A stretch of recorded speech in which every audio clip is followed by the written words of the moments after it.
नमस्कार, बहुत स्वागत है आप सभी का। मैं हूं आपके साथ लोकेंद्र त्यागी। 13 तारीख मध्य प्रदेश के लिए काफी अहम रहने जा रही है, क्योंकि इसी दिन होगा मध्य प्रदेश में सरकार का गठन और मुख्यमंत्री के रूप में शपथ लेने जा रहे हैं मोहन यादव। अब मोहन यादव, जिनको अचानक से जिनका नाम सामने आता है, जिनके बारे में कयासबाजी नहीं थी, ऐसे समय में जब वो मुख्यमंत्री की शपथ लेने जा रहे हैं, जब बहुत सारे दिग्गज इस चुनावी मैदान में थे, लेकिन उनकी जिम्मेदारियां क्या होंगी ये अभी तय नहीं है। और ऊपर से जो एक लेगेसी शिवराज सिंह चौहान की रही, उसके बाद उसको कंटिन्यू अब करना है मोहन यादव को। और चुनौतियां क्या कुछ हैं, आज इसी पर इस महाबहस में हम करने जा रहे हैं चर्चा।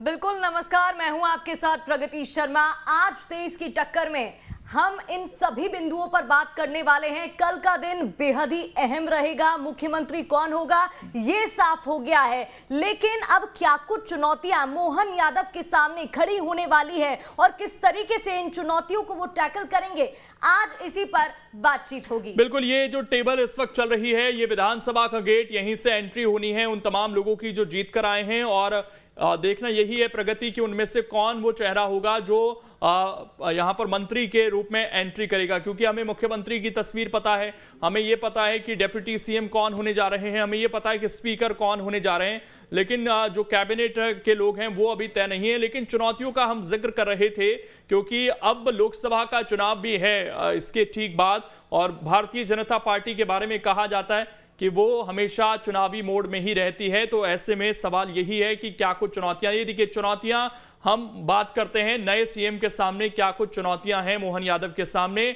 शिवराज की लोकप्रियता के मुकाबले खुद को स्थापित करना सबसे बड़ी चुनौती इस वक्त शायद यही रहेगी, क्योंकि जिस तरह का फेस शिवराज सिंह चौहान थे, अब मोहन यादव को वो लेगेसी आगे बढ़ानी है। बिल्कुल, दूसरी चुनौती की बात करते हैं तो एमपी पर 3,31,000 करोड़ रुपए से ज्यादा का कर्ज है। इसको भी देखना होगा। कर्ज के बोझ के बीच जनता से किए गए वादों को किस तरीके से सरकार पूरा करती है, हाँ। इस बार ये भी एक बहुत बड़ी चुनौती कई बड़ी घोषणाएं की गई हैं मैनिफेस्टो में। उसमें बात ये कही गई थी कि अब महिलाओं को जो पैसा मिल रहा है वो तो देंगे ही, साथ ही जिस तरीके से जो बोनस देने की बात कही गई है, चाहे गेहूं पर हो या धान पर हो, वो एक बड़ी चुनौती है। क्योंकि 3.31 लाख करोड़ का कर्जा है, और कर्ज के बोझ के बीच जनता से किए वादे पूरे कैसे होंगे, ये एक बड़ी चुनौती है। इसके बाद अगर अगली चुनौती की बात करें तो वो भी बड़ी अहम हो जाती है, क्योंकि लोकसभा चुनाव में बहुत ज्यादा समय नहीं है, और उससे पहले कैसे एक अपना फेस स्थापित करना है प्रदेश के अंदर,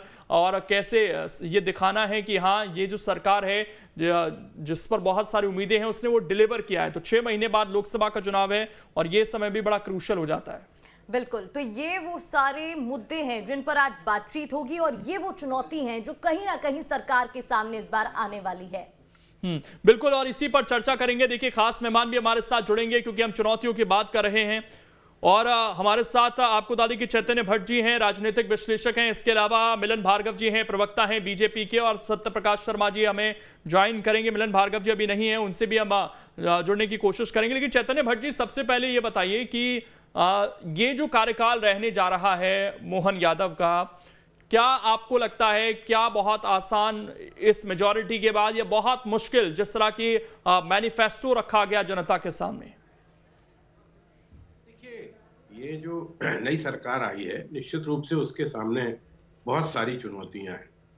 सबसे पहली चुनौती तो ये है कि शिवराज सिंह ने जो घोषणाएं की थी उसको आप कैसा पूरा कर पाओगे, क्योंकि इतना बड़ा कर्ज है मध्य प्रदेश सरकार के सामने कि जो आपका बजट है उससे 1.5 गुना आपके ऊपर कर्ज है। तो उन तमाम जो योजनाओं के बारे में, जैसे लाडली बहना की बात है, जिसमें शिवराज सिंह सरकार ने कहा था कि अभी 1250 दे रहे, फिर 3000 देंगे, फिर उसके बाद हम 10,000 तक कर देंगे, लखपति बना देंगे बहनों को। तो ये जो घोषणाएं सरकार ने की हैं, शिवराज सिंह सरकार ने की हैं, उनको पूरा करना बहुत बड़ा चुनौती। दूसरी चुनौती जो सबसे बड़ी है कि जितना बड़ा आपका मैंडेट होता है, उसमें से फिर आपको मंत्रियों को चुनना भी एक सबसे बड़ा प्रॉब्लम होता है। देखिए, 163 लोग जीत के आए हैं, 35 कुल मंत्री बनाना है।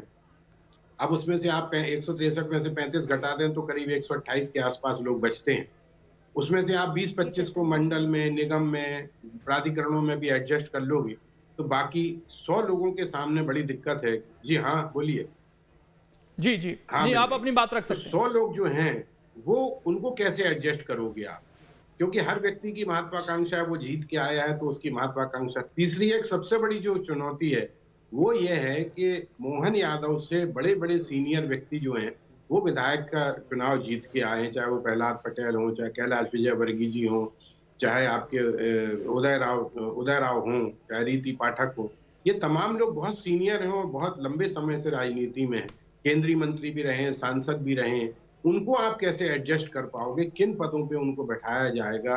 मंत्री बनते हैं अगर वो तो फिर क्या मोहन यादव के अंडर में वो काम कर पाएँगे? ये भी एक बड़ी चुनौती रहेगी सरकार के सामने। ये बात अलग है कि हाईकमान जो है भारतीय जनता पार्टी का अगर वो आदेश देगा, तो उसको मानना पड़ेगा। लेकिन कहीं न कहीं उसके पीछे एक दर्द तो छुपा होगा क्योंकि जिस तरह से लोगों के नाम चल रहे थे, उनमें से किसी भी व्यक्ति को ना तो उप मुख्यमंत्री बनाया गया और ना या मुख्यमंत्री बनाया गया, ना उप मुख्यमंत्री बनाया गया।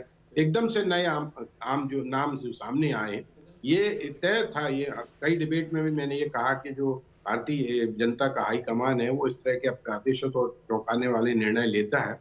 लेकिन फिर भी जिस तरह की ये बातें चल रही थी कि ओबीसी चेहरा है, प्रहलाद पटेल का है, ओबीसी चेहरा है, बहुत बड़ा चेहरा है और बहुत पुराने लीडर हैं। लेकिन उनको भी किनारे कर दिया, इवन उप मुख्यमंत्री को भी के लिए भी लेकिन एक गाइडेंस चीज और है दी सर, और मैं इसमें जानना जी। चाहता हूं कि कैबिनेट तो एक चुनौती है ही, लेकिन शिवराज सिंह चौहान अभी चुनाव के बाद, रिजल्ट के बाद ये कह रहे थे कि अब हमें लखपति बनाना है महिलाओं को। गुंजन चौकसी जी भी जुड़ गई हैं, आपका भी स्वागत है, मैं लौट रहा हूं आपके पास। और इसके अलावा जो उन्होंने 3,000 तक की बात कही वो मैनिफेस्टो में नहीं थी। क्या अब ये सारी चीजें होती हुई दिखाई देंगी, खासकर महिलाओं को लेकर जो योजनाएं शिवराज सिंह चौहान के जहन में थी या वो जिनका ऐलान कर रहे थे, या अब मैनिफेस्टो का पालन करेगी यहाँ पर पार्टी? नहीं देखिए, वही मैं कह रहा हूँ कि ठीक है, घोषणाएँ तो ठीक हैं, आपने कर ली। कर्ज कितना लोगे आप? 15,000 करोड़ का कर्ज आप और 15,000 का आप ले सकते हैं और अभी जो स्थितियाँ हैं। लेकिन जब आपका बजट इतना ज़्यादा 1.5 गुना हो गया है आपके ऊपर कर्ज, तो फिर वो पैसा कहाँ से आएगा? निश्चित तौर पे वो जनता से लिया जाएगा। अभी आप देखिए कि विद्युत नियामक आयोग ने 200 यूनिट पे ₹77 बढ़ाने की बात कर दी है। बिजली कंपनियों ने माँग की है और मुझे लगता है कि नियामक आयोग उसको स्वीकृति दे देगा। तो ये तमाम चीज़ें जो हैं या तो फिर आप लोगों के ऊपर टैक्स बढ़ाएँगे, क्योंकि पैसा जब आएगा नहीं तो आप दोगे कैसे? और अगर आप नहीं दोगे तो फिर ठीक है आपकी तो बिल्कुल 5 बिल्कुल, साल ये के लिए बड़ा सरकार मुद्दा बन होने गई। वाला है। गुंजन चौकसी जी भी हैं, मैं आपका रुख करना चाहूंगी, आप लौटिएगा अपने सवाल को लेकर गुंजन जी। लेकिन मेरा सवाल एक ये भी रहेगा, क्योंकि देखिए मध्य प्रदेश में कर्ज का बड़ा मुद्दा तो है ही, लेकिन क्योंकि इस बार दिग्गजों को मैदान में उतारा गया, फिर दिल्ली से नेता जो एमपी में आने वाले हैं, मोहन यादव की हम बात करते हैं, किस तरीके से सामंजस्य बैठाते हुए नजर आएंगे, किस तरीके से इस बार तालमेल बैठाया जाएगा? प्रगति जी, ये भारतीय जनता पार्टी है, ये व्यक्ति नहीं विचारों की पार्टी है। भारतीय जनता पार्टी का एक मूल मंत्र है, सबका साथ, सबका विकास, सबका विश्वास, सबका प्रयास। और इन शब्दों में बहुत गहराई है। जिस तरह ये भारतीय जनता पार्टी का हर एक कार्यकर्ता ने इस चुनाव में मिलकर विकास के कार्य किए हैं, विश्वास दिलाया है और जो प्रयास किया है, उस सबका नतीजा आपने और हम सबने 3 दिसंबर को देखा कि कितनी प्रचंड बहुमत से भारतीय जनता पार्टी की सरकार मध्य प्रदेश में बनी है। ये जनता का प्यार और विश्वास था जो भारतीय जनता पार्टी के ऊपर आया है। और ये क्यों आया है, उसका आधार है पिछले 20 वर्षों से जिस तरीके से विकास के कार्य मध्य प्रदेश में हुए हैं, हर क्षेत्र में हुए हैं, हर वर्ग में हुए हैं। चाहे हम हेल्थ सेक्टर की बात कर लें, एजुकेशन की कर लें, चाहे हम किसान कल्याण की बात कर लें, चाहे हम गरीब कल्याण की बात कर लें, महिला उत्थान की बात कर लें, युवा उत्थान की बात कर लें, तो हर क्षेत्र, हर वर्ग के लोगों के लिए भारतीय जनता पार्टी निरंतर जी बिल्कुल, एक बड़ी चुनौती यहाँ पर देखने को मिलेगी। हमारे साथ चैतन्य जी भी हैं, आपका रुख कर लेते हैं। देखिए यहाँ पर कई बड़ी चुनौती देखने को मिलने वाली है, लेकिन एक तरफ अगर हम बात करते हैं, आज भी कुछ तस्वीर सामने आई थी जहाँ पर लाडली बहना रोती हुई नजर आ रही थी, महिलाएं रोती हुई नजर आ रही थी। ऐसे में वो जो लकीर शिवराज सिंह चौहान ने खींची है, उसको ओवरकम कैसे करेंगे मोहन यादव? देखिए, इसमें कोई संदेह की बात नहीं है कि शिवराज सिंह चौहान का जो कनेक्शन आम जनता के साथ था, विशेषकर महिलाओं के प्रति उनका जिस तरह से उन्होंने लाडली बहना या उसके पहले लाडली लक्ष्मी योजना जो चालू की थी, तो उससे कहीं न कहीं महिलाओं का जो एक आकर्षण है वो शिवराज सिंह चौहान के तरफ था और वो मामा भी बन गए थे, फिर अब तो लाडली बहना के भाई भी बन गए थे। तो वो जिस तरह से कनेक्ट होते थे जनता के साथ, अब मोहन यादव के सामने ये भी एक वास्तव में बड़ा सवाल होगा कि जो लोकप्रियता शिवराज सिंह चौहान की थी, उस लोकप्रियता को वो पा पाते हैं कि नहीं पाते हैं, क्योंकि उनके दिमाग में लगातार ये बातें चलती रहती थी शिवराज सिंह सरकार के कि हम कैसे नई योजनाएं लाएं। और इसमें कोई संदेह की बात नहीं है, और ये पूरा प्रदेश जानता है कि जो भारतीय जनता पार्टी को बम्पर बहुमत मिला है, उसमें लाडली बहना का बहुत बड़ा रोल है। इससे आप इनकार नहीं कर सकते। ठीक है, कुछ नेता उसको क्रेडिट नहीं दे रहे हैं, लेकिन इसमें कोई संदेह की बात नहीं है कि विशेषकर मुस्लिम बहुल इलाकों में भी महिलाओं ने जबरदस्त रूप से वोट दिया है भारतीय जनता पार्टी को। क्योंकि देखिए, किसी भी महिला को अगर 1200 रुपए, 50 रुपए, 1250 रुपए मिल रहे हैं, या उसको इस बात की आशा है कि 1500 रुपए मिलेंगे या 3000 रुपए मिलेंगे, तो एक आत्मनिर्भरता की बात बनती है। और वही वो चाहते थे शिवराज सिंह कि महिलाएं हमारी आत्मनिर्भर बने। तो ये जो एक संकट है मोहन यादव जी के, लेकिन वैसे मोहन यादव जी भी बहुत पुराने लीडर हैं, संगठन में बहुत काम किया, आरएसएस के भी बड़े करीबी माने जाते हैं, और बहुत पढ़े लिखे व्यक्ति हैं, एमए, एमबीए, एलएलबी, पीएचडी सब कुछ करके रखी उन्होंने। तो वो उसको अपने आप को किस तरह से ढालते हैं, ये अब आगे जाके पता लगेगा, क्योंकि अभी तो कल तो आपका शपथ ग्रहण होगा, उसके बाद वो किस तरह से योजनाओं को कार्यान्वित कर पाते हैं। मैं एक चीज समझना चाहता हूं गुंजन जी आपसे। देखिए, शायद पहले 6 महीने किसी भी सरकार के और आखिरी 6 महीने सबसे ज्यादा इंपॉर्टेंट रहते हैं, और वो सबसे ज्यादा छाप छोड़ते हैं। जब भी 5 साल बाद प्रचार के लिए निकलेंगे तो हमने पहली कैबिनेट में ये फैसला लिया, इस तरह की लाइनें अमूमन कोई भी मुख्यमंत्री बताता है अपनी। तो हम क्या उम्मीद करें, जो बात कही गई कि बोनस 2700 और 3100 जो आपने अपने मैनिफेस्टो में लिखा, 12,000 किसानों को आपने देने की बात कही, महिलाओं का जिक्र नहीं है, हालांकि 1250 रुपए मिल रहे हैं उन्हें, लेकिन ये जिक्र किया कि 1.3 करोड़ लाडली बहनों को वो लाभ मिलेगा, लेकिन वादा उनसे 3000 तक का है। अब जब ऑलरेडी कर्ज बहुत ज्यादा है प्रदेश पर, तो ये सारी चीजें एकदम से संभव हो पाएंगी क्या? क्योंकि लंबे चौड़े वादे हैं मैनिफेस्टो में, 450 सिलेंडर का भी इंतजार है कि वो भी मिले महिलाओं को। जवाब दूंगी। सबसे पहले आपको बताऊंगी कि आप जो कह रहे हैं वादे हैं, ये भारतीय जनता पार्टी है, ये जो संकल्प पत्र में जिन्होंने वादे किए हैं, जमीनी तौर पर इन्हें पूरा करती आ रही है। और यही वजह है, यही आधार है कि पिछले 20 वर्षों से भारतीय जनता पार्टी ने मध्य प्रदेश की कमान संभाली है, और जनता का अपार प्यार, सम्मान, आशीर्वाद आज भी भारतीय जनता पार्टी के साथ है। क्योंकि ये सिर्फ वादे नहीं है, कांग्रेस की तरह झूठे वादे नहीं करते, जमीनी तौर पर उसको अमल भी करते हैं। आप देखें, लाडली बहना योजना से मात्र 3 महीने पहले शुरू हुई थी, लेकिन आज 5000 करोड़ से ऊपर की धनराशि बहनों के खाते में पहुंच चुकी है। 2,25,00,000 बहनों के खाते में उन्हें पैसों का लाभ मिल चुका है। मैं अगर लाडली लक्ष्मी योजना की बात लेकिन गुंजन जी, ये तो पता है ना कि आपको बजट तो वही रहने वाला है जो जारी किया जाता है, एक ही बार प्रदेश का बजट आता है, उसमें अगर कोई एलोकेशन नहीं था उस वक्त, ये अलग से एलोकेट हुआ, मतलब किसी योजना का पैसा इसमें शायद रखा गया होगा। आप या तो फिर जो इस तरह की योजनाएं हैं सामाजिक, उसमें आप वेलफेयर स्कीम्स में पैसा लगा सकते हैं, या तो इंफ्रास्ट्रक्चर, दोनों को बैलेंस करना फिर बड़ा मुश्किल हो जाता है। अगर प्रदेश का आप चुनाव देखेंगे तो उसमें लाडली बहना का जिक्र होता रहा, लेकिन कोई बड़ा इंफ्रास्ट्रक्चर, उत्तर प्रदेश में आप जाइए, जब वहां पर बात होती है तो एक्सप्रेसवे की बात होती है, हाईवेज की बात होती है, वहां पर बड़े बड़े उद्योगों की बात होती है।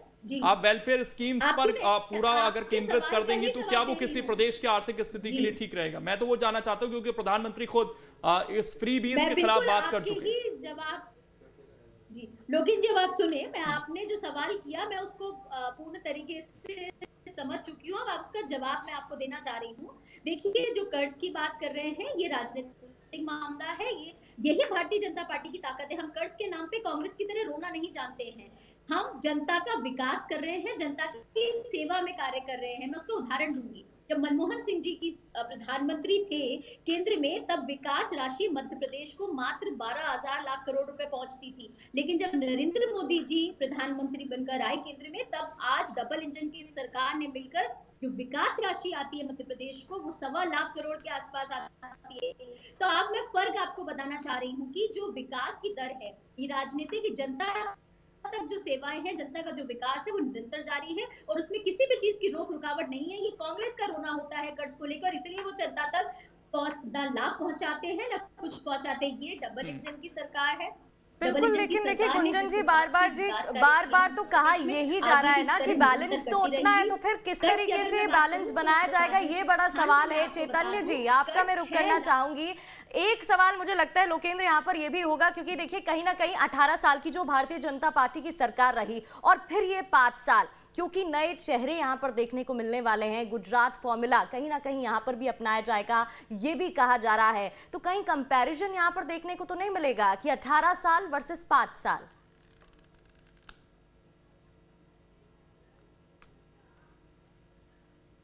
चैतन्य जी, आवाज मिल रही है आपको? ठीक ठीक ठीक गुंजन जी, लेकिन अब थोड़ा सा अगर इसको हम आगे लेकर चलते हैं डिबेट को, और वो सवाल जो प्रगति ने पूछा जैसे ही कनेक्ट होंगे तो हम पूछेंगे दोबारा से चैतन्य जी से भी, लेकिन आपसे सवाल दूसरा, और सवाल बड़े नेताओं को लेकर भी है कि ये एकदम से जो नाम सामने आया और शिवराज सिंह चौहान को लेकर आज भी वो वीडियो सामने आ गया महिलाओं का, तो लोग तो ये सवाल पूछ रहे हैं कि क्या मोहन यादव के सामने अब ये लोकसभा चुनाव को लेकर एक बड़ी चुनौती भी हो गई है कि भाई बड़े बड़े वादे हो गए, एक कनेक्ट एक व्यक्ति का था, उस व्यक्ति को अब आगे कैसे साधा जाए ताकि जो लोग उससे जुड़े हुए हैं उनकी नाराजगी ना रहे। तो ये, और इसके अलावा जो बड़े नेता हैं जो अभी पता नहीं है कि वो क्या बनने जा रहे हैं, क्योंकि इतनी गोपनीयता बीजेपी रख रही है चीजों को लेकर, तो जनता ये तो जानना चाहती है कि उन बड़े नेताओं की भूमिका क्या है। उनको भी तो कहीं ना कहीं चेहरा देखकर कुछ वोट पड़े हैं बीजेपी को।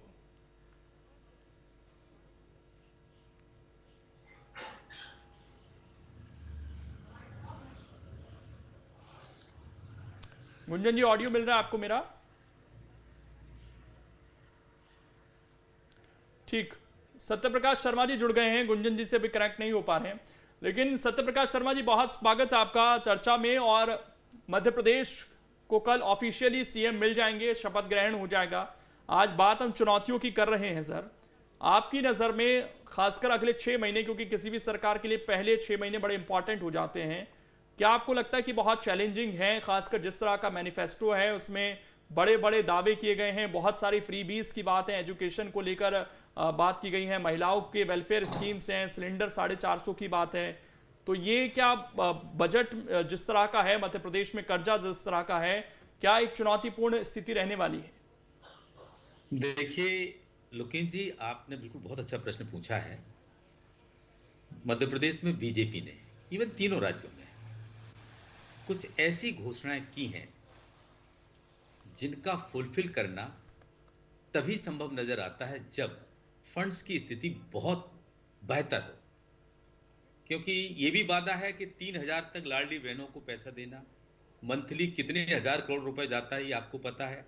दूसरा, जब वेट घटाएंगे, कुछ सब्सिडी सरकार स्टेट की देगी, तो ऐसे में सिलेंडर पर ये सब चीजें फुलफिल कैसे होंगी? देखिए, शिवराज सिंह चौहान के साथ थोड़ा कुछ हटके था कि उनके पास एक लंबा अनुभव था, उनकी एक टीम थी, सेंट्रल का सपोर्ट उनके लिए रहेगा, मोहन यादव के लिए भी रहेगा, इसमें कोई दो राय नहीं, क्योंकि बीजेपी की सरकार है और ये प्रधानमंत्री मोदी ने भी गारंटीज पर कहीं ना कहीं अपनी मोहर लगाई है।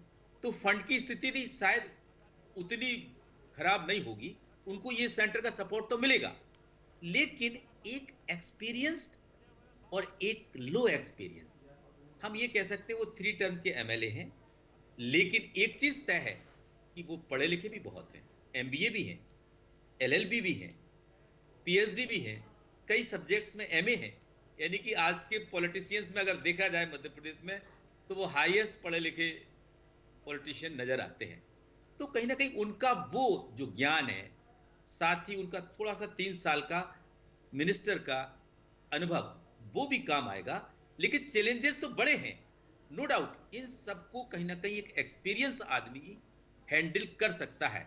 भले ही शिवराज सिंह चौहान भी जब थे या भविष्य में होते तो शायद उनको भी ये मुश्किलें खड़ी हो जाती, क्योंकि मध्य प्रदेश की जो फाइनेंशियल कंडीशन है वो बहुत, ये कहें कि बेहतर नहीं है। बिल्कुल, और ऐसे में देखने वाली बात रहेगी सत्य प्रकाश जी कि किस तरीके से इसको हैंडल किया जाएगा, क्योंकि कहीं ना कहीं बड़ी चुनौती तो ये है। चैतन्य जी, आप तक अगर ऑडियो पहुंच रहा है तो ये सवाल मेरा आपसे रहेगा, क्योंकि कहीं ना कहीं देखिए लोकसभा चुनाव है, सेमीफाइनल को की तरह ही विधानसभा चुनाव को देखा जा रहा था, तो ये जो बड़ी जिम्मेदारी दी गई है ये इसी को सोचकर दी गई है कि कहीं ना कहीं फाइनल में भी बीजेपी को जीत दर्ज करनी है। अब एक सीट जो कांग्रेस के पास है। छिंदवाड़ा की हम बात करते हैं, ऐसे में एक पॉइंट ये भी है कि कहीं ना कहीं उन पर बड़ी जिम्मेदारी है कि किस तरीके से 29 में से 29 सीटों को बीजेपी के कब्जे में लाई जाए।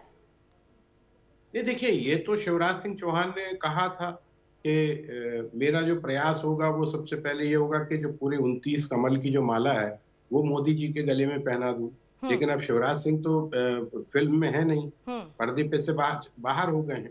तो अब ये मोहन यादव जी की जिम्मेदारी हो जाएगी कि वो अपने मुख्यमंत्रित्व काल के दौरान ऐसा प्रयास करें कि 29 की 29 जो सीटें हैं संसद की, वो भारतीय जनता पार्टी के झोली में आके गिरे। तो अब ये भी एक बहुत बड़ी चुनौती। देखिए, वो व्यक्ति अभी नया है, मुख्यमंत्री का पद संभाले हुए, उसको अभी कल संभालेंगे वो। इस बीच पूरे प्रदेश के लोगों को पहचानना और जानना और अपनी बात वहां तक पहुंचाना, इसमें बड़ा वक्त लगता है। और अभी तो ये भी चर्चा चल रही है कि भारतीय जनता पार्टी को जिस तरह से बम्पर बहुमत मिला है, तो हो सकता है कि फरवरी में ही चुनाव हो जाए, मार्च में भी चुनाव हो सकते हैं, क्योंकि भारतीय जनता पार्टी को लगता है कि अभी जो एक रेपो बना हुआ है उसका फायदा हमको संसद के चुनाव में भी मिल सकता है।